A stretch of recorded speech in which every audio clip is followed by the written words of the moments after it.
Sejam mais uma vez bem-vindos ao canal do professor Anatólio Arce. No vídeo de hoje nós vamos seguir na nossa série de resolução de questões da prova do Instituto Rio Branco. Como havíamos combinado, continuarei respondendo questões da prova de 2018 de História Mundial ou também de História Geral. Hoje nós vamos resolver as questões 61, 62, 63, 64 e 65. Hoje vai ser um pouco mais longo o vídeo, eu imagino, por conta que as questões costumam ser extremamente complexas. Vamos à questão 61, vai falar sobre o contexto da Revolução Francesa.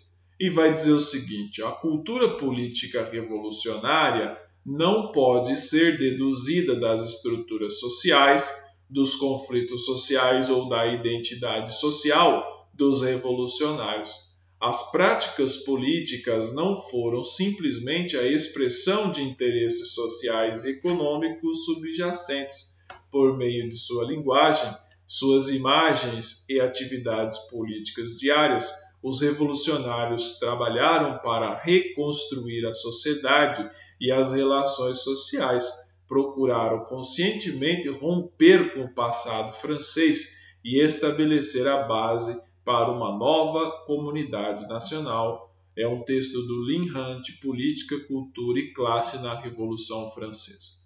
Beleza, lendo esse fragmento de texto, a questão 61 tem o seguinte enunciado: tendo o fragmento de texto anterior como referência ao inicial, julgue se ou e, certo ou errado, os seguintes itens acerca das revoluções dos séculos 18, 19, dos séculos 18 e 19.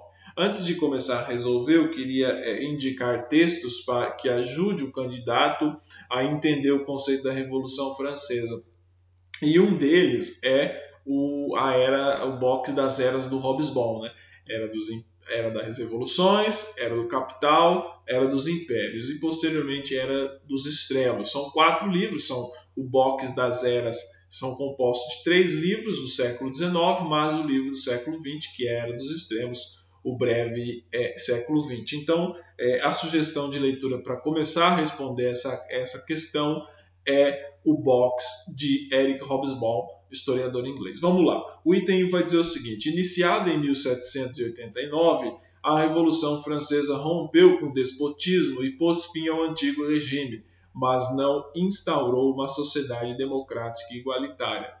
É importante não misturar as coisas. Primeiramente, a Revolução Francesa ela lançou as bases para uma sociedade democrática e a discussão no tocante acerca da igualdade. Primeiro, igualdade civil, posteriormente, igualdade política e questão de igualdade econômica, certo? O fato da Revolução Francesa ter iniciado ou lançado a semente não significa que ela tenha sido produto ou que ela tenha tido como produto imediato a instauração de uma sociedade democrática e igualitária. Então essa questão ela está correta. Por quê? Porque de fato não instaurou uma sociedade democrática e igualitária. O principal consequência, ou a consequência principal imediata da Revolução Francesa foi romper com o despotismo das monarquias absolutistas e por fim ao que se chama de antigo regime, mas o que foi colocado no lugar, primeiramente foi um regime de terror jacobino, depois vem os girondinos que não conseguem manter a ordem na França e posteriormente vem tudo que Napoleão e o Império Napoleônico faz e o expansionismo napoleônico. E você não pode dizer que o jacobinismo, posteriormente a questão dos girondinos e o regime de Napoleão tenham instaurado uma sociedade democrática e igualitária, porque isso não aconteceu. Por mais que se tenha o Código Civil Napoleônico, que foi realmente importante em alguns aspectos, você não tem a instalação de uma sociedade democrática e igualitária. Essa sociedade democrática e igualitária, sobretudo democrática, mas nem tanto igualitária, porque o sistema capitalista ele costuma incentivar a concorrência, né? Então não houve a instalação de um regime igualitário, ele não veio de imediato após a Revolução Francesa. Ele pode ser uma discussão, uma consequência produto da Revolução Francesa, certamente foi, mas não foi uma consequência imediata da Revolução Francesa. Portanto, o item 1 está correto. Vamos lá, o item 2. Devido ao aprendizado de seus métodos por revolucionários que a sucederam, a Revolução Francesa é considerada a mãe das revoluções políticas ocorridas depois dela. A Revolução Francesa, que é considerada a mãe das revoluções, de certa forma, ela é o estalido, né? Por exemplo, você tem a Revolução Haitiana, que foi feita com base no ideário da Revolução Francesa.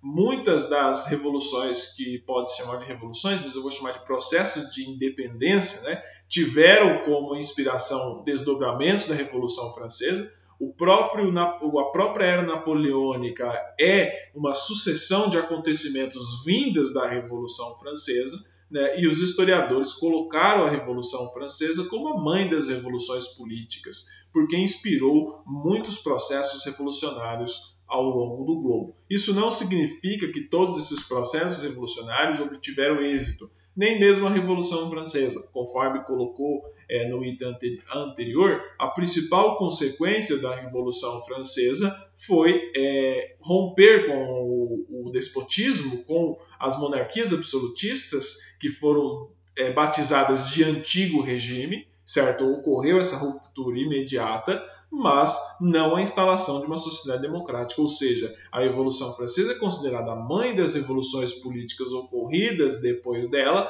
mas também tem uma controvérsia no tocante ao processo de independência dos Estados Unidos. É óbvio que o processo de independência dos Estados Unidos não foi inspirado na Revolução Francesa, porque ele é anterior à Revolução Francesa. Foi inspirado muito mais no ideário do Iluminismo, que também inspirou a Revolução Francesa. Certo? Portanto, a questão 2, a alternativa 2, ela também está correta. Vamos à alternativa 3. A alternativa 3 vai dizer o seguinte, deixa eu baixar mais um pouquinho. O típico burguês do século XVIII se identificava com a lógica do trabalhador produtivo.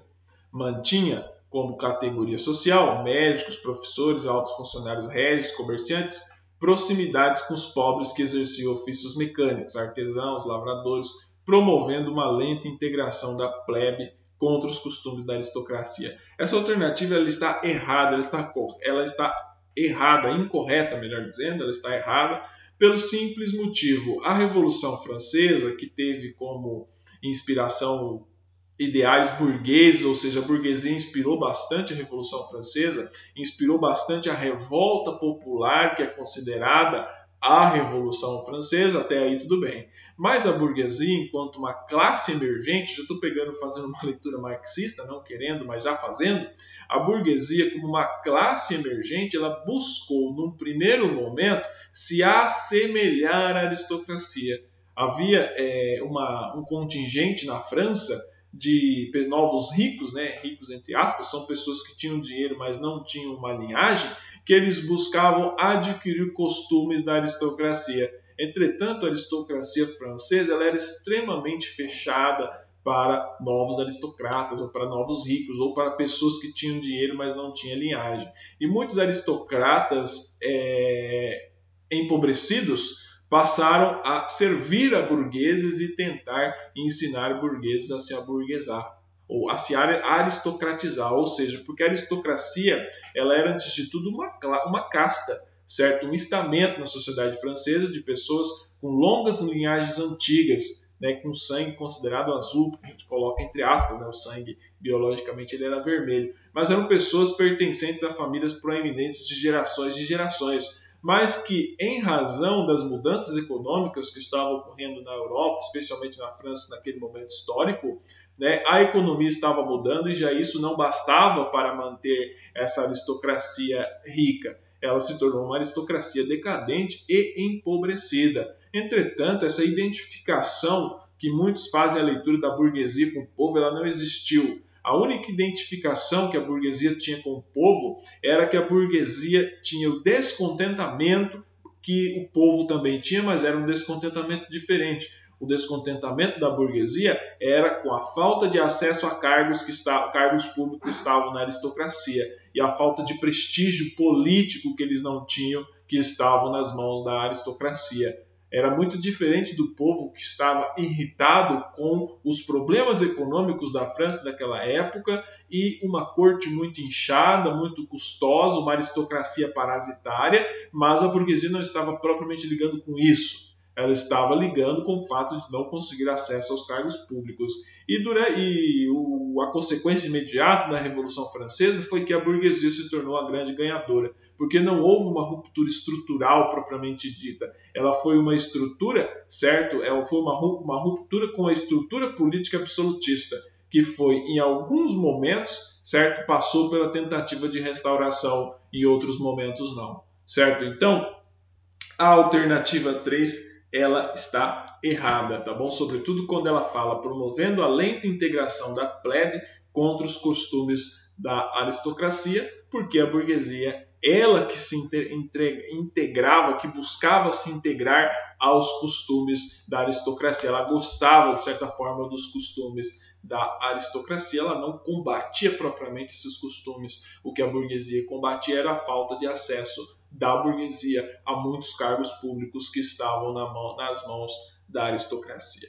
Certo? O item 3 ele está errado. O item 4 vai dizer o seguinte: a reflexão filosófica e política da denominada República das Letras e o cosmopolitismo europeu a ela inerente, por si só não foram fatores que conduziram à ação revolucionária. Esse papel coube à plebe que, de fato, pôs a teoria em prática. Essa alternativa ela está correta, pensando já no raciocínio que nós vínhamos fazendo ao longo dessa questão, é o seguinte: a reflexão filosófica, os ideários iluministas incentivaram, sim, foram importantíssimos para montar um cabedal teórico para explicar a Revolução Francesa e para também incentivar aquele processo, mas quem conduziu a ação do processo revolucionário foi o povo. Dificilmente, a gente não pode dizer em história o se, né, porque você não pode conjecturar em história, mas teria sido muito mais difícil fazer uma revolução com a projeção e com a monta que ela teve de 1789 para frente sem o descontentamento da plebe. Somente com a reflexão filosófica. Precisava aliar a teoria, sobretudo, com a prática. E quem não tinha nada a perder era o povo, era a plebe. A burguesia ela tinha algumas concessões a perder, então ela não poderia liderar de fato a prática desse processo revolucionário. E também a burguesia não era uma classe tão grande, de um contingente tão grande quanto era a plebe naquele momento histórico. E a plebe estava descontente não apenas com a aristocracia, certo, conforme é pintado, porque você tinha uma consciência também muito pouca. Nós estamos falando de um povo que não era muito letrado, né? Por mais que a França naquele momento histórico tinha vários filósofos, o povão, né, a plebe não era letrado. A plebe era rural, era uma França rural, era uma França pré-industrializada. Certo? Quem estava se industrializando naquele momento histórico era a Inglaterra, não era a França ainda. Então você tem uma plebe extremamente ignorante, mas ela estava descontente por conta das colheitas, certo? Da fome que ela estava passando, das más colheitas ao longo da década de 1880, que aliou-se ao descontentamento com os gastos da corte, incentivados propriamente pela burguesia, que usou a plebe para fazer o serviço sujo para ela. Portanto, a alternativa 4 ela está correta. Na questão 61, a alternativa 1 está correta, a alternativa 2 está correta, a alternativa 3 está errada e a alternativa 4 está correta. Da era Meiji, o Japão pré-moderno, que vai dizer o seguinte: a partir de meados do século XIX, muitas nações europeias que se encontravam em processo avançado de industrialização partiram pelo mundo em busca de matéria-prima, novos mercados consumidores de seus produtos e novas regiões para o incentivo para o investimento de capitais. Acerca desse contexto histórico, julgue certo ou errado os itens que se seguem. Item 1. No Japão, a Revolução Meiji causou violenta revolta de grupos que defendiam uma política isolacionista. Esse conflito ocasionou o enfraquecimento do shogunato e fortaleceu o regime imperial. Essa alternativa ela está correta. A Revolução Meiji, assim, em termos práticos, eu estou simplificando um pouco para fins pedagógicos, a Revolução Meiji nada mais é do que o fim das estruturas, digamos, medievais e bucólicas, né, do Japão medieval, certo? Da estrutura do Japão medieval. Então, quando começa a Revolução Meiji, aquele Japão medieval, em que você tinha pequenos feudos ali na ilha, liderados por pequenos líderes militares chamados de shoguns, estrutura que foi apelidada por nós ocidentais como shogunato, ele passa a ser combatido. Certo? Sendo combatido, o Japão se moderniza. Se modernizar para os padrões nossos, é bom nós desconfiarmos bastante desse termo, né? Se modernizar para os nossos padrões é adotar estrutura social ocidentalizada.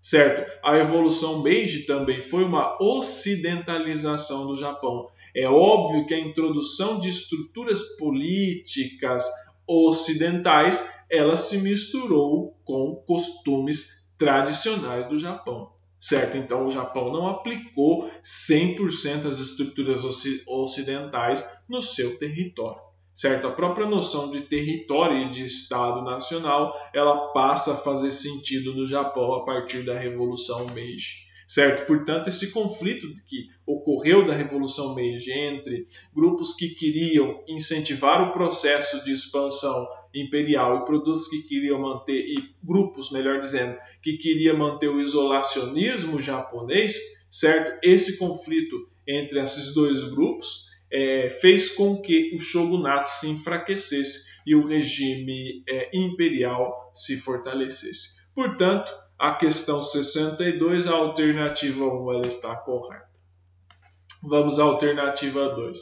Em países mais industrializados, como a Inglaterra, as condições dos trabalhadores das fábricas eram muito precárias, com jornadas exaustivas de trabalho, o que resultou no surgimento dos primeiros movimentos trabalhistas, os chamados trade unions, que, em suas principais reivindicações, almejavam maior participação política por meio do sufrágio universal. Essa alternativa ela está correta, certo? O que pode confundir um pouco é a questão de participação política por meio do sufrágio universal. Já havia no século XIX uma discussão sobre o sufrágio universal. É óbvio que ela ganha muito mais destaque na segunda metade do século XIX, conforme um livro, História Concisa da Grã-Bretanha, um excelente livro publicado pela editora Edinburgh. Ele explica muito bem esse processo de ampliação do sufrágio universal. Mas o que eu estou querendo dizer é o seguinte, realmente essa questão ela faz sentido porque ela fala que em países industrializados como a Inglaterra, as condições dos trabalhadores das fábricas eram extremamente precárias, certo? A Revolução Industrial, ou o processo chamado de Revolução Industrial, ele passou a dar resultados melhores para os trabalhadores bem depois, bem mais tarde, certo? Essa discussão de leis trabalhistas e direitos trabalhistas, ela quando a Revolução Francesa já estava a Revolução Industrial, melhor dizendo, já estava em processo muito mais avançado, mas a Revolução Industrial, em seu começo, ela foi extremamente danosa para os trabalhadores, ela era extremamente desigual, utilizava mão de obra infantil, mão de obra feminina, etc, etc, etc, tudo aquilo que para os padrões da sociedade moderna de hoje não é adequado. Certo? Portanto, o item 2 ele está correto. Vamos lá no item 3. O item 3 vai dizer o seguinte, ó.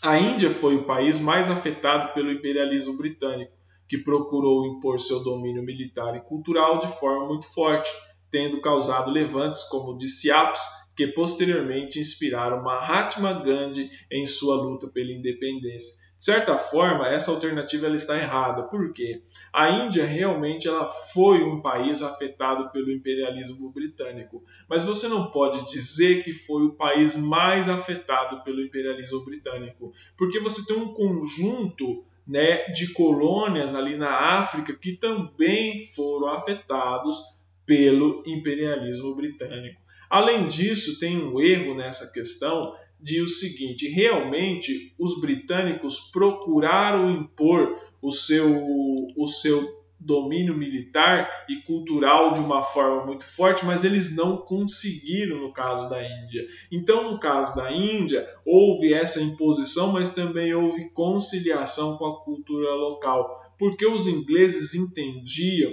que se fosse costumes tão arraigados de uma população local, ao invés de combatê-los, era melhor fazê-los trabalhar em prol de seus objetivos. Certo? Por que a questão, uma sociedade inglesa, que era uma sociedade formada por classes, eu sei que existe aristocracia na Inglaterra, a questão dos nobres, mas basicamente a Inglaterra industrial, ela é formada, né, ela é uma sociedade de classes, por mais que tenha aristocracia, mas ela é, em suma, uma sociedade de classes. E a Índia era uma sociedade de castas. E nem essa imposição cultural ela conseguiu demover isso daí da sociedade indiana de imediato, sendo que a Inglaterra dominou a Índia por muitos séculos, certo? Então, essa alternativa ela está errada. A alternativa 4 vai dizer o seguinte: na Europa, o movimento trabalhista desse período, em sentido único, envolveu trabalhadores fabris, industriais e assalariados, deixando de fora artesãos e demais trabalhadores de ofícios manuais e tradicionais. Essa alternativa está errada porque realmente na Europa do século XIX o movimento trabalhista desse período, em sentido único, envolveu trabalhadores fabris, industriais e assalariados, mas não deixou de fora os artesãos e demais trabalhadores de ofícios manuais tradicionais. O que acontece é que eles não aparecem tanto porque a Revolução Industrial, nós estamos falando do século XIX, a indústria estava em pleno vapor na Inglaterra nesse período histórico. O fato é que na Europa desse momento, certo, os artesãos já haviam diminuído seu contingente. Ou seja, já era um processo em que os artesãos e trabalhadores de ofícios manuais ditos tradicionais estavam desaparecendo. Quando o mundo muda, as profissões mudam, significa que algumas profissões, alguns ofícios acabam desaparecendo, certo? Portanto, o que deixa essa questão invalidada é, deixando de fora artesãos e demais trabalhadores de ofícios manuais tradicionais, eles também foram agregados à luta, mas como eles eram um contingente muito pequeno, os historiadores muitas vezes acabam deixando de lado, certo? O item 4 está errado. Na questão 62, só recapitulando, o item 1 está correto, o item 2 está correto, o item 3 está errado e o item 4 está errado. Vamos agora à questão 63. A 63 vai dizer o seguinte: sob o influxo da vitória parisiense, o mês de março de 1848 foi expandido como um fio vermelho ao longo dos dias. A sucessão de insurreições, motins e revoltas populares era a primavera dos povos. No começo de 1847, um ano antes de seu início, a Liga dos Justos, organização conspirativa revolucionária, já anunciava a eclosão de uma revolução grandiosa que provavelmente decidiria por um século os destinos da humanidade. Esse é um texto de Daniel Arão Reis, na Folha de São Paulo, numa edição de fevereiro de 1991. Vamos lá. Tendo o texto anterior como referência inicial, julgue-se os próximos itens relativos ao panorama histórico mundial do século XIX. Deixa eu grifar aqui, o panorama histórico mundial do século XIX e as questões políticas nacionais de então. Vamos lá. A alternativa 1 vai dizer o seguinte: as insurreições e os movimentos de independência em países da América do Sul ocorreram a despeito do constante medo de seus dirigentes de que as classes inferiores almejassem e viessem de fato a participar das atividades políticas. Essa alternativa ela está correta. Por quê?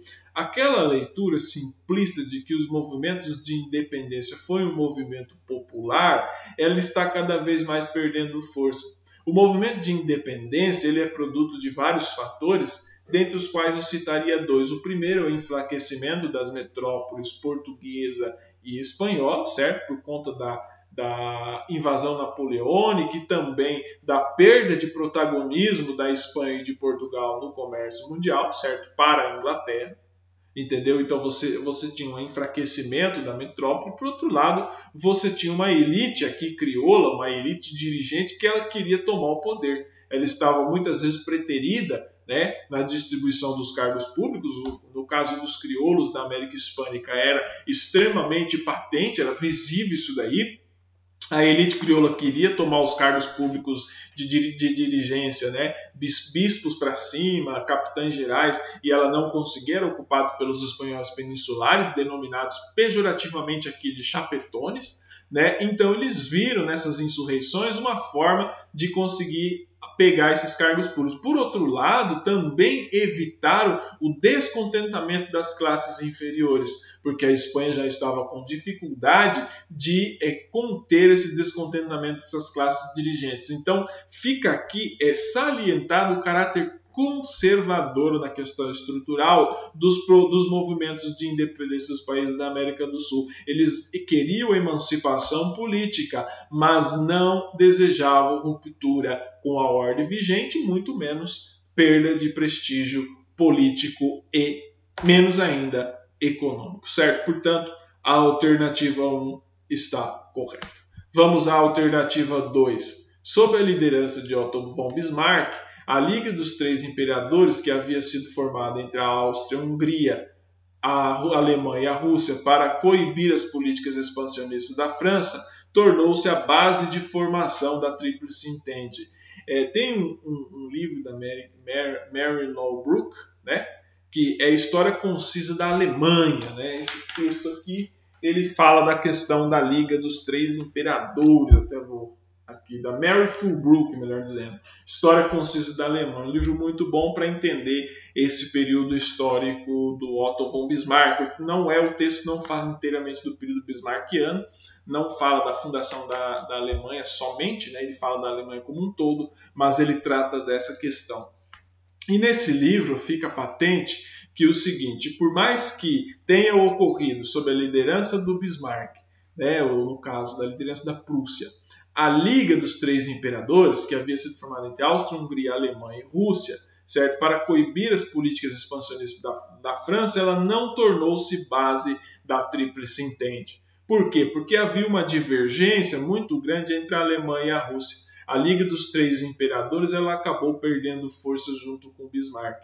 Tanto é que quando o Bismarck deixa o cargo, ele se aposenta, no caso, né, ele é aposentado pelo sucessor do rei, né, Guilherme II, se não estou enganado, né, acaba perdendo força. E a Tríplice Entente ela não era formada por Áustria, Hungria, Alemanha e Rússia. A Rússia lutou do lado dos ingleses porque tinha a questão ali nos Balcãs que dividia bastante. Então, quando ocorreu o assassinato ali, que o Gravino Príncipe, isso já no contexto da Primeira Guerra Mundial de 1914, agosto de 1914, em que o Gravino Príncipe, que era um servo, um militante servo, ele acaba assassinando Francisco Ferdinando, que era o herdeiro do trono, certo? A Áustria-Hungria ela tenta invadir ali os Balcãs, né, a Sérvia, e a Rússia vai em socorro aos sérvios, certo? E isso faz com que acaba ocorrendo a eclosão da Primeira Guerra Mundial. E sobre esse contexto e todos os contextos políticos, tem um livro muito bom do Martin Gilbert, né, sobre a Primeira Guerra Mundial, um texto interessantíssimo para entender esse contexto, certo? Portanto, a unidade, o item 2, melhor dizendo, está errado. Vamos ao item 3. O item 3 vai dizer o seguinte: os movimentos e as revoltas liberais do século XIX foram prioritariamente integrados por socialistas e anarquistas que defendiam uma sociedade sem classes e o fim da propriedade privada e da livre concorrência de mercado. Essa alternativa ela está errada, tomem muito cuidado. Primeiramente, quando você fala do movimento das revoltas liberais do século XIX, eles foram movimentos liberais porque foram prioritariamente integrados, certo, por liberais. Então, quando você fala em socialistas e anarquistas, não houve prioritariamente uma integração prioritária entre os socialistas e os anarquistas. É fato que em algumas pautas, em alguns momentos, socialistas e anarquistas podem até ter apoiado as revoltas liberais, porque eles entendiam que essas revoltas liberais eram uma forma de você combater qualquer restolho do antigo regime que estava ainda insistindo em viver na Europa, certo? Daquele momento histórico, a Europa do século XIX.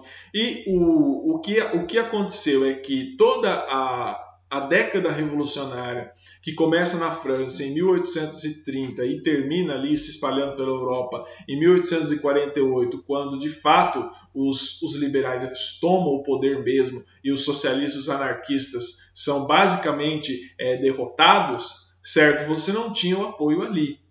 Entendeu? Então, o movimento e as revoltas liberais do século XIX não foram prioritariamente integrados por socialistas e anarquistas, certo? Porque eles eram movimentos liberais. Se você for ver, eram movimentos muito mais contra o antigo regime do que propriamente para alterar a estrutura e a ordem vigente, certo? A substituição de Carlos X no trono francês por Luís Filipe de Orleans é um claro aceno, certo?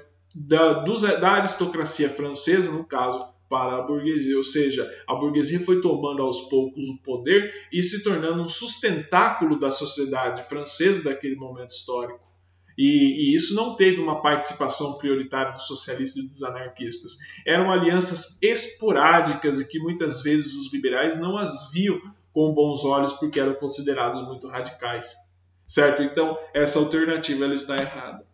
Vamos à alternativa 4. Vai dizer o seguinte, ó, os nacionalismos do século XIX foram protagonizados pelas classes instruídas e beneficiadas pelo progresso educacional das escolas e universidades, de onde saíram seus grandes defensores. Nesse aspecto, a questão das línguas nacionais foi um dos fatores predominantes das identidades nacionais. Essa alternativa está correta, está parecendo muito uma frase dos textos do Eric Hobsbawm naquele box das eras que eu lhes indiquei. Certo, essa alternativa ela está correta porque o século XIX ele foi considerado o século dos nacionalismos e aconteceu que as línguas nacionais elas passaram a ser valorizadas nesse momento histórico e isso ajudou muito no processo de unificação de dois países, que se tornaram dois impérios, duas monarquias. A Itália, em 1860, se não me engano,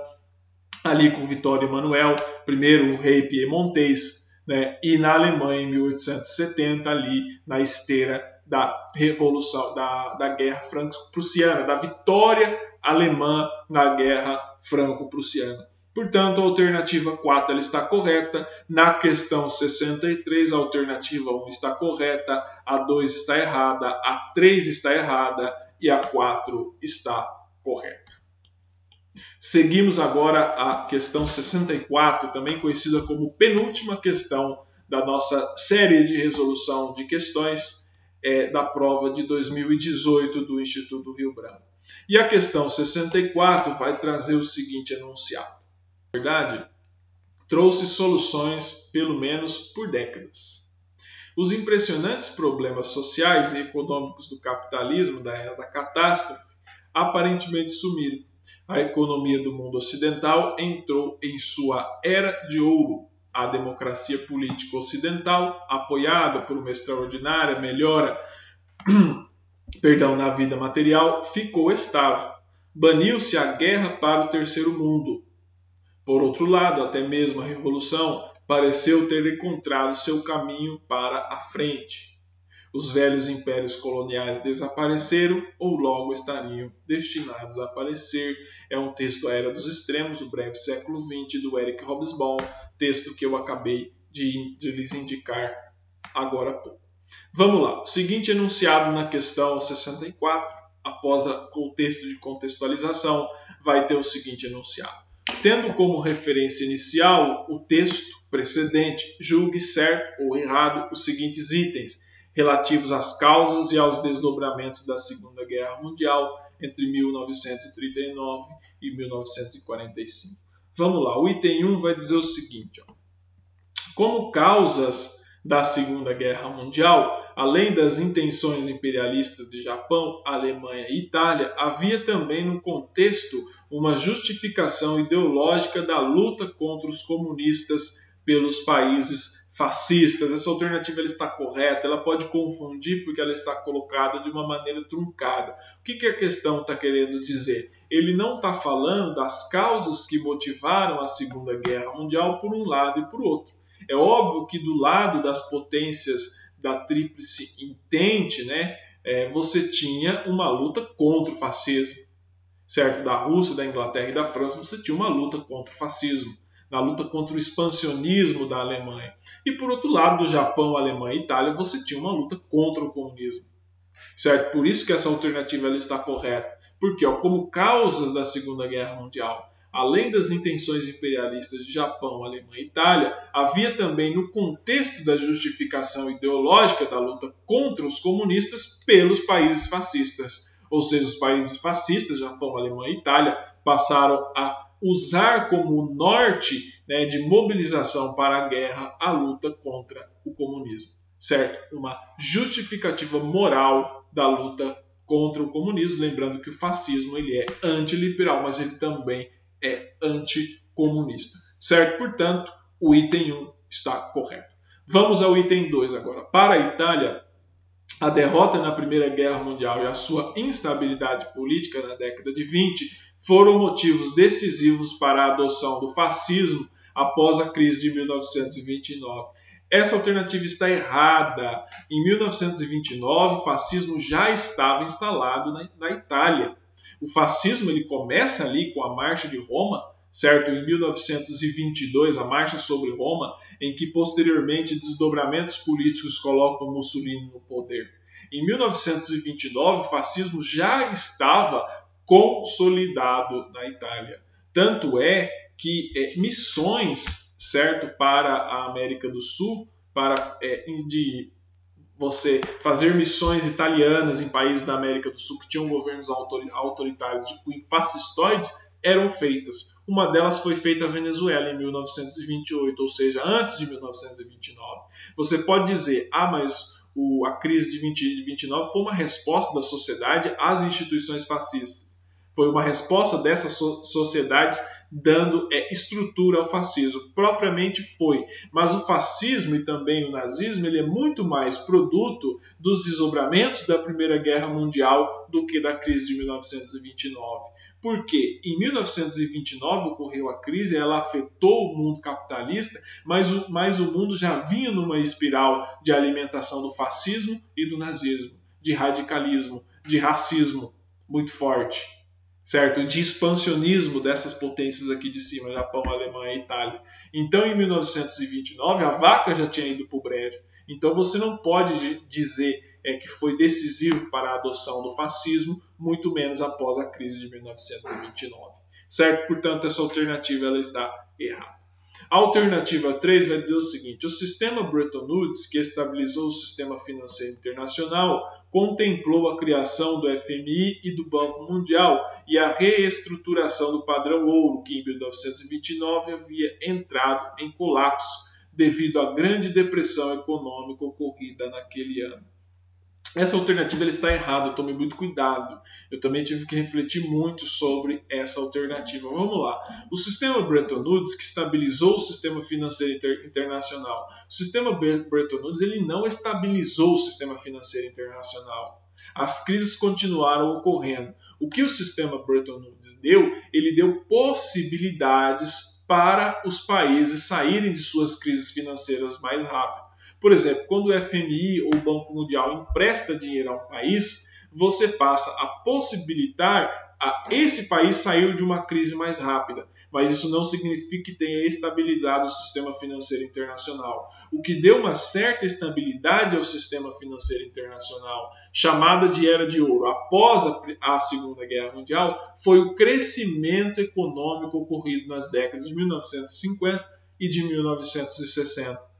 Mas na década de 1970, essa crise econômica ela passa a diminuir. O sistema capitalista ele tem crises cíclicas, certo? Não vou dizer que ele é cíclico, porque ele não é, mas ele é marcado por períodos de crise econômica, de depressão, como nós estamos vivendo agora, e por períodos de expansão econômica, como nós vivemos nas décadas de 1950, 1960, puxado bastante pela reconstrução da Europa, certo? E pelos empréstimos que foram feitos aos países em desenvolvimento do terceiro mundo para coibir o avanço de instituições comunistas, certo? Para manter o povo longe da opção pelo comunismo, pela opção revolucionária, certo? Então, não deu estabilidade e também o padrão ouro só foi de fato abandonado ou questionado no governo Reagan na década de 1980,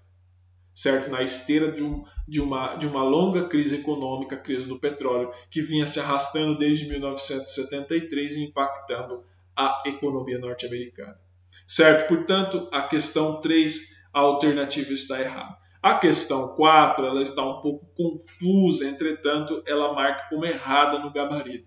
Ela vai dizer o seguinte: nas décadas seguintes ao grande conflito, multiplicaram-se as guerras de guerrilha dos países coloniais do chamado Terceiro Mundo, aí tudo bem, que enfrentaram pequena resistência de suas antigas potências colonizadoras, que por sua vez estavam mais preocupadas com a recuperação interna de seus recursos. Eu até acho que essa questão está correta, mas o gabarito ele coloca incorreto, e eu acredito que depois de muito refletir, vou ser bem sincero, que o erro está aqui, que enfrentaram pequena resistência de suas antigas potências colonizadoras. Então isso vai variar de país para país, ou melhor dizendo, isso vai variar de país para país e de analista para analista, que vai entender a resistência das antigas metrópoles ou como pequeno ou como grande.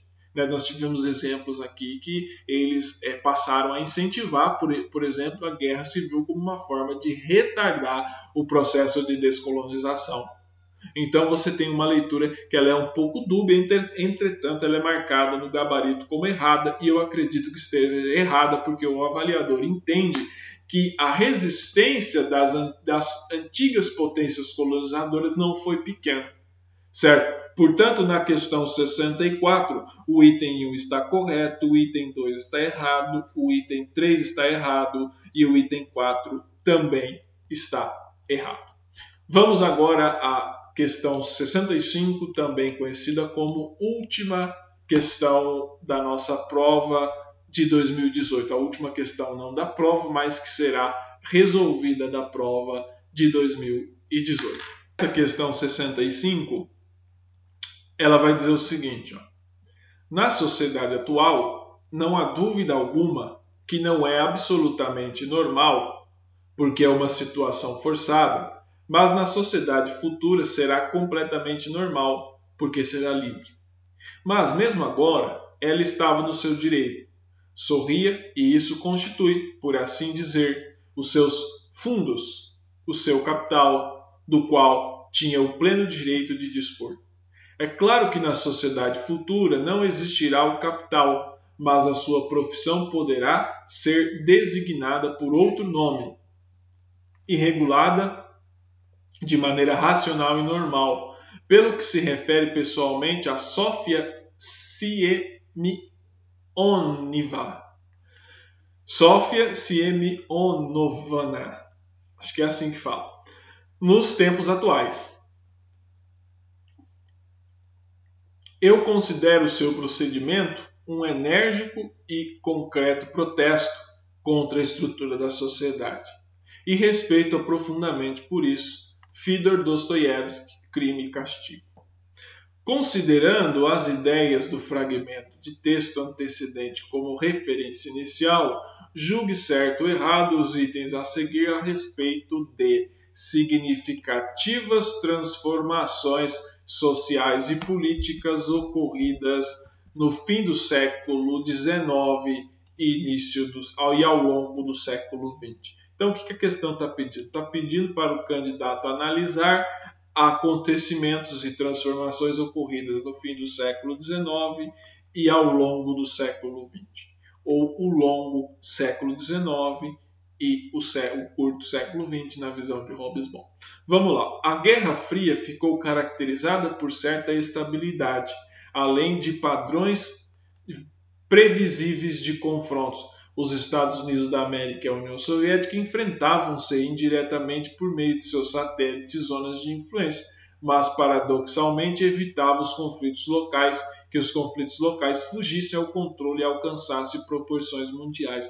Essa alternativa ela está correta? Tomem muito cuidado, porque a Guerra Fria foi caracterizada pela estabilidade além dos padrões previsíveis de confronto. Você fala, mas havia uma tensão permanente entre as duas potências. De fato, essa tensão permanente entre as duas potências ela existia, mas comparado ao período entre guerras e comparado ao período anterior à Primeira Guerra Mundial, foi relativamente tranquilo.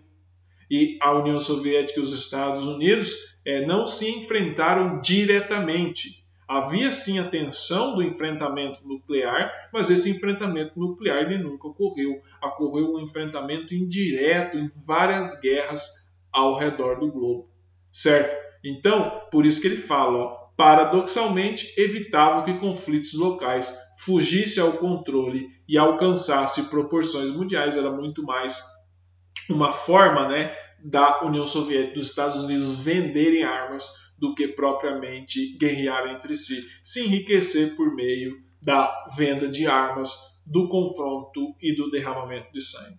Portanto, o item 1 está correto.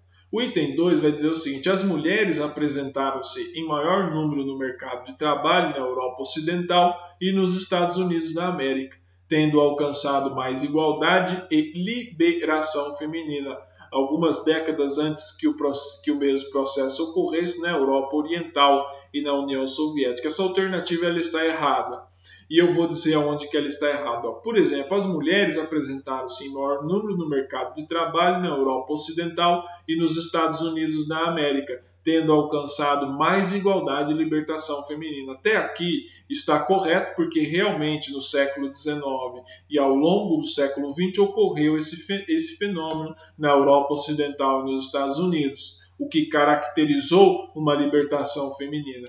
Entretanto, você dizer que isso ocorreu algumas décadas antes do que o processo ocorresse na Europa Oriental e na União Soviética está incorreto. Certo? Porque eles ocorreram praticamente ao mesmo tempo. Pode-se dizer até que em alguns locais da Europa Oriental e da União Soviética esse processo de libertação feminina ocorreu primeiro. Claro, quando você fala em bloco comunista, o bloco da Europa Oriental ou União Soviética, você não está falando em uma unidade homogênea. Pelo contrário, uma unidade extremamente heterogênea. Mas não houve esse descompasso. Pode-se até dizer que o descompasso que se tiver ocorrido foi a favor da União Soviética e da Europa Oriental, porque em vista da carência e da guerra, as mulheres foram obrigadas a estar cada vez mais no mercado de trabalho. E daí elas não saíram porque encontraram uma possibilidade de você obter uma mão de obra mais barata. Certo? Portanto, essa alternativa ela está errada. Ela hierarquiza a libertação feminina entre o bloco capitalista e socialista e coloca como que se no bloco capitalista tivesse ocorrido primeiro, sendo que não ocorreu. Está mais correto se tivesse falado que ocorreu praticamente no mesmo momento histórico. A evolução de costumes ela não segue basicamente uma evolução econômica do sistema capitalista. Certo? Então tem que tomar cuidado com isso, com as leituras equivocadas. Portanto, essa alternativa ela está errada. Vamos à alternativa 3. A alternativa 3 vai dizer o seguinte: o blue jeans e o rock and roll se tornaram símbolos e marcas da juventude das minorias urbanas e foram aceitos em todos os países que o toleravam. A exceção era a União Soviética da década de 1960, que mantinha sua própria indústria cultural para minorias. Essa alternativa ela está incorreta, certo? Por quê? Até aqui ela está correta. Por exemplo, o blue jeans e rock and roll se tornaram símbolos e marcas da juventude das minorias urbanas e foram aceitos em todos os países que os toleravam. Até aqui está correto. Mas quando você fala que a União Soviética da década de 1960 mantinha sua própria indústria cultural para as minorias, essa alternativa ela está incorreta. Por quê? Indústria cultural é um fenômeno do sistema capitalista. Certo? Você transformar a arte em mercadoria, certo? O que é a indústria cultural? É a transformação da arte em mercadoria e a proletarização do artista, certo? Ele passa a fazer sua arte não porque ele é livre para fazer sua arte, ele passa a fazer sua arte que adequa ao mercado e que lhe dê dinheiro, certo? Então, quando você fala em indústria cultural, você está falando do sistema capitalista. depois com o enfraquecimento do modo de produção soviético, certo, que representou a União Soviética, também chamado de modo de produção socialista, estou falando a grosso modo, essa indústria cultural também entra na Rússia do século XX. Mas você não pode dizer que lá tinha uma indústria cultural para as minorias, até porque o caráter homogêneo da questão cultural, certo, na União Soviética, que você tinha um regime que impunha uma cultura geral para todos, certo, você não tinha diversidade, não tinha culturas para as minorias. Certo? Então você não pode dizer que essa alternativa está correta. Essa alternativa está incorreta e o erro começa aqui, dizendo que mantinha uma indústria cultural para as minorias. Não pode dizer que tinha uma indústria cultural num país que não mantinha o modo de produção capitalista. Certo? Portanto, a alternativa 3 está errada. A alternativa 4 vai dizer o seguinte: no novo cenário mundial do pós-Guerra Fria, a Organização Econômica e Política Mundial do Poder estava representada pela separação dos blocos econômicos do NAFTA, dos tigres asiáticos, da União Europeia, da Comunidade dos Estados Independentes e do Mercosul. Essa alternativa ela está correta, sobretudo quando ele fala no novo cenário pós-Guerra Fria. É aqui que indica o que a questão está querendo dizer. Porque, com o fim da Guerra Fria, o sistema econômico mundial passou a ser agregado em blocos. Certo? Aí surgiu o NAFTA, surgiu os tigres asiáticos, a União Europeia ganhou monta, já vinha sendo construída desde 1959, né, com a questão do carvão e do aço, depois do Tratado Econômico Europeu, se tornando União Europeia no pós-Guerra Fria. Certo? Então você tem um sistema capitalista que passa a se integrar cada vez mais, produto da chamada globalização econômica. E aqui na América do Sul, aqui no nosso Cone Sul, nós vemos a questão do Mercosul, Brasil, Argentina, Paraguai e Uruguai. Certo? Portanto, a questão 4 ela está correta. Na questão 65, o item 1 está correto, o item 2 está errado, o item 3 está errado e o item 4 está correto. Muito obrigado pela atenção de todos vocês. Seguimos aqui com os nossos estudos e com esse vídeo concluímos a série de resolução de questões da disciplina de História Mundial do Instituto Rio Branco do ano de 2018.